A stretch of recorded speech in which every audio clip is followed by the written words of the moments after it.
L'exercice 55 est aussi un exercice où il faut placer des points. Alors j'ai préparé le cercle trigonométrique. On nous demande donc de placer pi sur 6.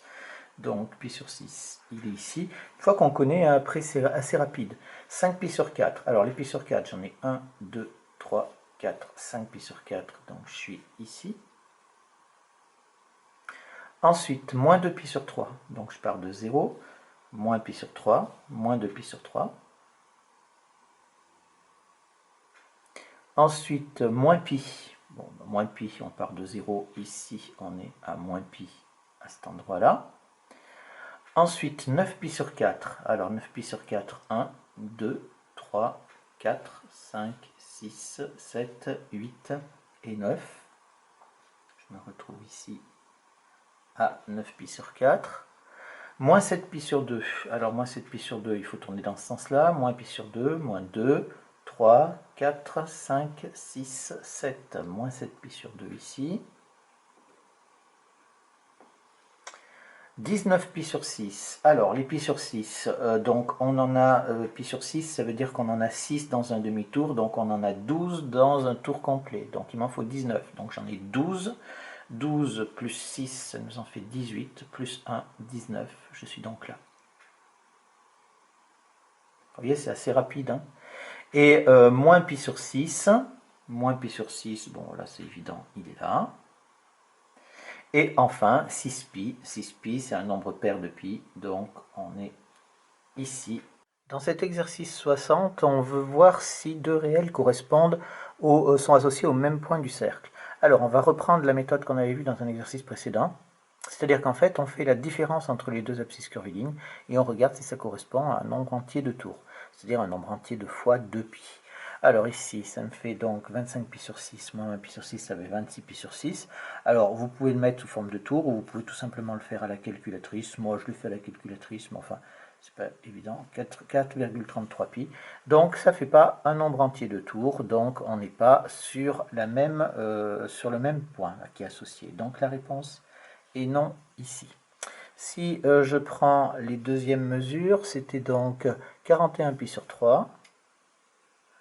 Moins la première, c'était moins pi sur 3, ce qui nous fait est égal à 40 pi sur 3.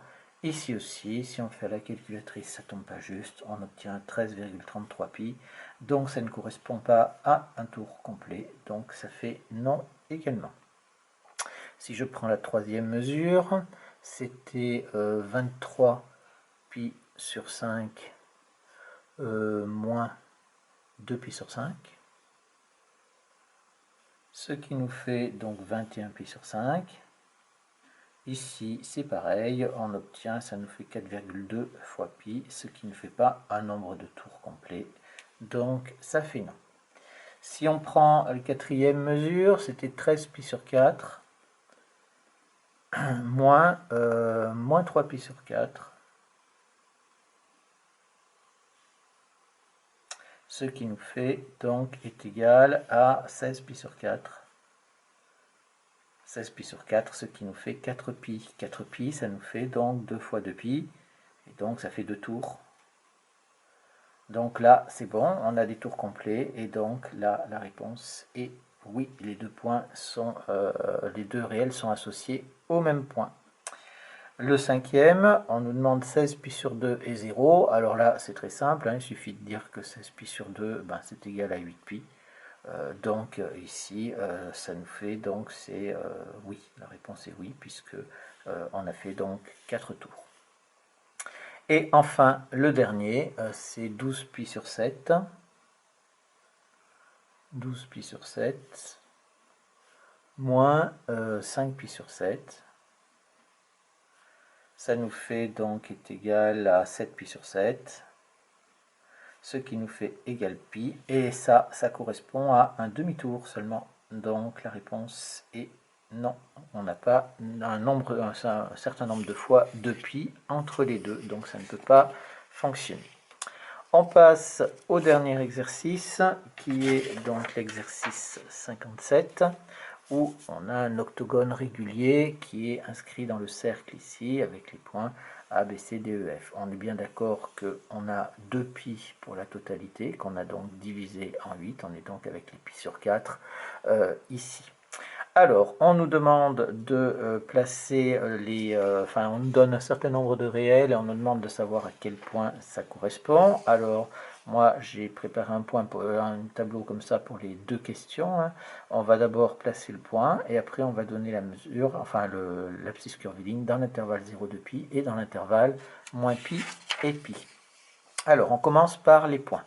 Pi sur 4, on est d'accord que ici, pour pi sur 4, ça va correspondre au point A. Donc ici, on a le point A. 7 pi sur 4. 7 pi sur 4, donc on part ici de 0. 1, 2, 3, 4, 5, 6, 7 pi sur 4, puisque à chaque segment, hein, ça correspond au pi sur 4. Donc 7 pi sur 4, ça va nous faire donc le point G. Moins 11 pi sur 4, c'est pareil, on part de ça, mais on tourne dans ce sens-là. Donc cette fois-ci, on en a 8, 9, 10, 11, c'est donc le point E. Ensuite, 3 pi. 3 pi, ben, ça fait pi, 2 pi, 3 pi, donc on est au point D. Et enfin, 13 pi sur 2. 13 pi sur 2, alors pi sur 2, ça correspond à ici, à cet endroit-là. 1 pi sur 2, 2, 3, 4, et 4, 8, et 4, 12, et un 13, donc il s'agit du point B. On va mettre ici, donc là on avait pi sur 4 à cet endroit-là. Ensuite pour le point G, on nous avait donné donc 7 pi sur 4. Pour le point E, c'était donc, on avait dit moins pi sur 4. Et pour le point D, c'était 3 pi. Et enfin, pour le point B, c'était 13 pi sur 2 ici. Ça, c'était la première question. Maintenant, on va essayer de voir dans l'intervalle 0 de pi et dans l'intervalle moins pi, pi. Alors, dans l'intervalle 0 de pi, il faut bien comprendre qu'on part de 0 ici et on tourne dans ce sens-là pour aller jusqu'à 2 pi à cet endroit-là.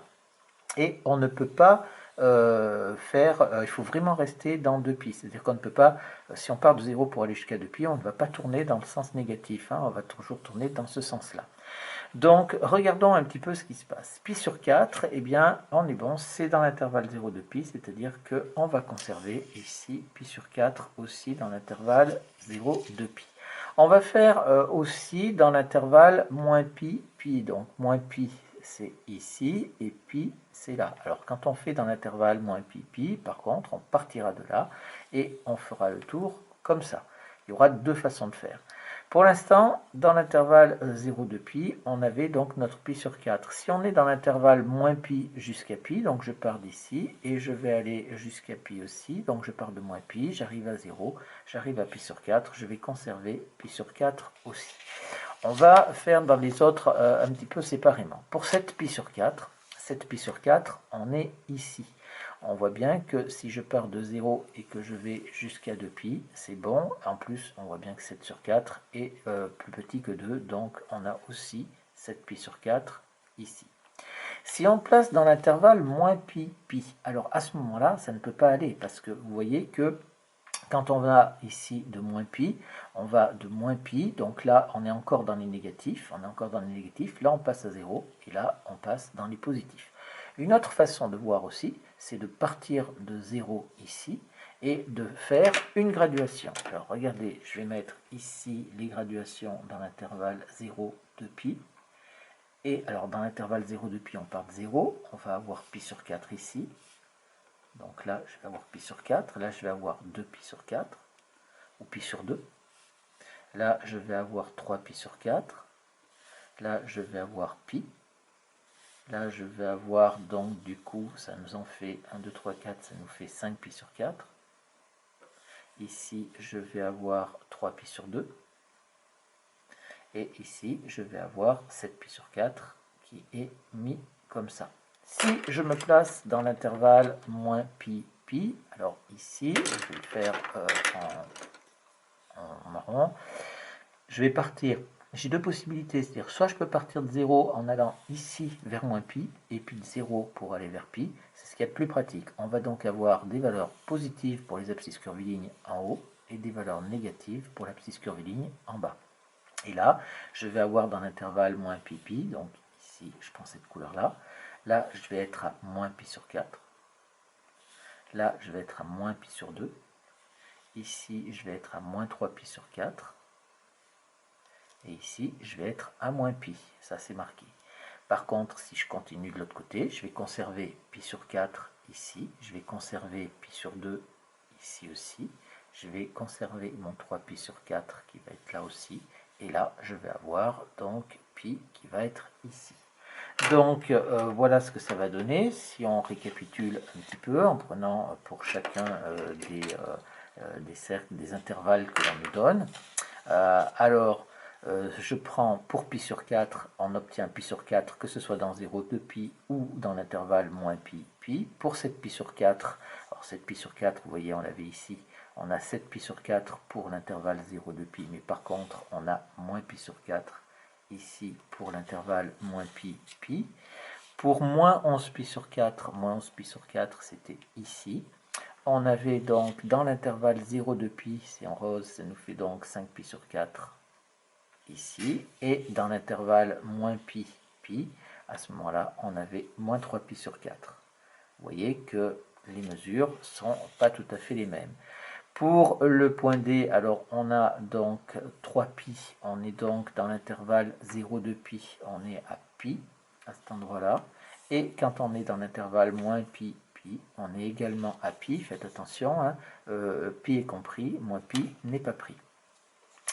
Et enfin pour 13 pi sur 2, alors 13 pi sur 2, on a dit que c'était ici, et on a exactement la même mesure que ce soit en rose ou en marron, c'est-à-dire que ça correspond ici à pi sur 2 pour les deux.